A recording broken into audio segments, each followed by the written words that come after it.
యేసుక్రీస్తునాథుని యందు మిక్కిలి ప్రియ సహోదరి సహోదరులారా, తపస్సుగాల ధ్యానంలోనికి మీకందరికీ స్వాగతం, సుస్వాగతం. ఆదికాండం 37వ అధ్యాయం నుంచి 50 వరకు ఉన్నటువంటి అధ్యాయములో మనం చూస్తున్నటువంటి ఒక వ్యక్తియే పూర్వ తండ్రి అయినటువంటి యోసేపు గురించి. యోసేపు అనుభవించినటువంటి కష్టములని మనం చూస్తూనే ఉన్నాము. యాకోబు యొక్క 12 కొడుకులలో ఒకడైనటువంటి యోసేపు తాను చూసినటువంటి 2 కలల ద్వారా ఆ కలలని తన యొక్క సోదరులకు తెలియపరిచినప్పుడు వారు దానిని ఏ విధంగా స్పందిస్తున్నారు అని మనం చదువుతూనే ఉన్నాము. దాని తర్వాత తన యొక్క సోదరుల యొక్క క్షేమము తెలుసుకోవడానికి తండ్రి అయినటువంటి యాకోబు పంపించినప్పుడు వారందరూ కూడా అతనిని కొట్టి ఒక బావిలో పడేసి దాని తర్వాత అతనిని తీసి అమ్మేస్తున్నారు. తన యొక్క సోదరుల యొక్క ఈ ప్రవర్తనలో బాధపడుతున్నటువంటి ఒక యోసేపుని మనం అక్కడ చూస్తూనే ఉన్నాం. దాని తర్వాత యోసేపుని ఐగుప్తు దేశంలోనికి తీసుకువెళ్ళి అక్కడ పొతిఫరు అని సర్వసైన్యాధిపుని యొక్క భవనములో ఆయన బానిసగా జీవిస్తున్నారు. 39వ అధ్యాయంకి వచ్చేసరికి మనం చదువుతున్నాము, యోసేపును గురించి యావే దేవుడు ఆ భవనాన్ని ఆశీర్వదించారని. పొతిఫరు తన యొక్క కుటుంబం యొక్క బాధ్యతను మొత్తం యోసేపు మీద అప్పచెప్పారు. కానీ అతని యొక్క భార్య యొక్క ప్రేరేపణ వలన, లేక ఆమె ఇతనిని తప్పు చేయడానికి ప్రేరేపించింది కాబట్టి ఆయన దానికి ఒప్పుకోలేదు కనుక ఆయన అక్కడ కూడా బాధపడవలసినటువంటి ఒక సంఘటన జరుగుతుంది. తన యొక్క పై వస్త్రాన్ని అక్కడ నిడిచిపెట్టి చేస్తున్నటువంటి అలాగా ప్రేరేపించినటువంటి పాపముల నుంచి పారిపోతున్నటువంటి ఒక యోసేపుని తాను చేసినటువంటి ఈ యొక్క ప్రవర్తికి అతనికి లభించినటువంటి బహుమానం చెరసాలలే అని మనం చూస్తూనే ఉన్నాం. ఈ చెరసాలలో ఉన్నటువంటి సమయంలో ఫారో రాజు యొక్క సేవకులిద్దరిని ఆ చెరలో వేయిస్తున్నారు. వారికి వచ్చినటువంటి కళల యొక్క అర్థాన్ని తెలియపరిచినటువంటి యోసేపు వాళ్ళతోని బ్రతిమాలుతున్నారు, మీరు మంచి కాలంలో ఉన్నప్పుడు నన్ను కూడా గుర్తించండి, ఎందుకంటే నేను ఇక్కడ ఏ తప్పు చేయకుండానే నన్ను ఈ యొక్క చెరలో వేయించి ఉన్నారని. యోసేపు తెలియపరిచినటువంటి విధముగా ఫారో రాజు యొక్క సేవకులకు జరుగుతున్నట్లు అతని యొక్క పానపాత్ర వాహకుడు తిరిగి తన యొక్క పనిలోను ఆయన యొక్క ఫారో రాజు యొక్క సేవకుడైనటువంటి ఆయనకు భోజనం తయారు చేసేవాడు ఆయనని చంపేసినట్టు మనం చూస్తూనే ఉన్నాము.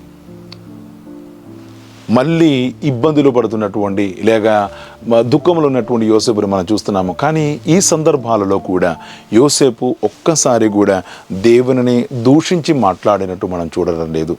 లేక తన యొక్క ఈ పరిస్థితికి కారణమైనటువంటి తన యొక్క సహోదరుల్ని కానీ పొతిఫరు యొక్క భార్యని కానీ లేక ఈ చెరసాలలో వేయించినట్టు రావడానికి ఆయన ఏ నేరం కూడా చేయనప్పటికీ కూడా ఆయన ఒక్కసారి కూడా ఎవరిని కూడా దూషించి మాట్లాడినట్లు మనం చూడడం లేదు. దేవుడు అతనిని ఒక మంచి అవకాశాన్ని ఇస్తున్నారు. ఫారో రాజు చూసినటువంటి ఆ కళని తెలియపరచడానికి లేక దానికి అర్థం వివరించడానికి ఎవరు కూడా సాధ్యపడినటువంటి సమయంలో ఈ పానపాత్ర వాహకుడు ఆయన గుర్తు చేస్తున్నారు, పాత్రాన్ని మోసుకుని వెళ్ళి ఆయన గుర్తు చేస్తున్నారు ఆయన చేసినటువంటి తప్పిదములు. కావున ఆయన ఫారో రాజు దగ్గర యోసేపు కోసం మధ్యస్థం వేడుకుంటున్నారు. దాని తర్వాత జరిగినటువంటి విషయం మనకు తెలుసు. ఫారో రాజు అతనిని బయటికి తీసుకొస్తున్నారు, అతనిని ఐగుప్తు యొక్క అధికారిగా మార్చేస్తున్నారు. ఐగుప్తులో ఫారో తప్ప మిగతా అన్నిటికీ ఆయననే అధికారి, ప్రతి కార్యము కూడా యోసేపునకు తెలియకుండా జరగకూడదని చెప్పేసి ఆదేశం కూడా ఇస్తున్నారు. ప్రియమైన సహోదరులారా, యోసేపు మన యొక్క జీవితానికి గుర్తుగా నిలుస్తుంది. మన జీవితంలో కూడా కొన్ని సందర్భాలలో మనం చేయనటువంటి నేరానికి మనం శిక్షను అనుభవించే వాళ్ళమే. ఒకవేళ మన తప్పు కాకపోయినప్పటికీ కూడా ఎందరో మంది మనల మీద నిందని మోపుతారు. మనం అనుభవించినటువంటి లేక మనం ఆలోచించినటువంటి ఆ బాధలు మనకిస్తారు కావచ్చు. కానీ అటువంటి సందర్భాలలో యోసేపులాగా మనం ఎవరిని కూడా దూషించకుండా మనం నిలవగలుగుతున్నామా అని మనం ఆత్మపరిశోధన చేసుకోవాలి. ప్రియమైన సహోదరులారా, యోసేపు యొక్క జీవితం మన జీవితంలో మనం అనుభవిస్తున్నటువంటి ప్రతి బాధలకు, ప్రతి శ్రమలకు, ప్రతి వేదనకు ఒక ప్రత్యుత్తరం ఉందని, దేవుడు మనల్ని దీవిస్తారని సందేశాన్ని ఇస్తుంది.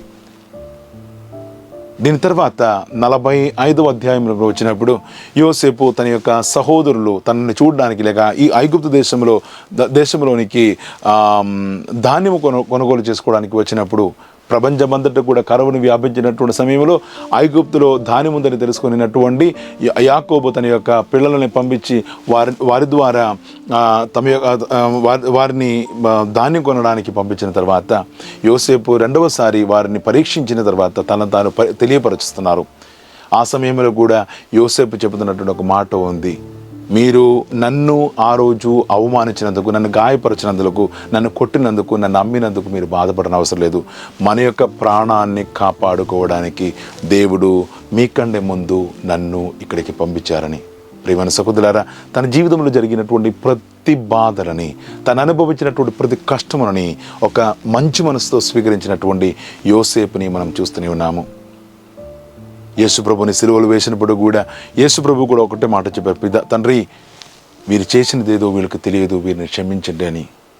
తన జీవితంలో తాను అనుభవించినటువంటి ప్రతి కష్టములు కూడా, తను అనుభవించినటువంటి వేదనలు, తను అనుభవించినటువంటి కొరడాల దెబ్బలు అన్నీ కూడా తాను తప్పి చేసినందుకు కాదు అని తెలిసిన తర్వాత కూడా సంతోషపూర్వకంగా సిలువని మోసుకునేటువంటి యేసుప్రభులాగా మనము కూడా మన యొక్క జీవితంలో మనకు వస్తున్నటువంటి బాధలని, దుఃఖములని, శ్రమలని సంతోషపూర్వకంగా స్వీకరించినప్పుడు ప్రియమైన సహోదరులారా, అది మనకు ఆశీర్వాదంగా మారుతుంది.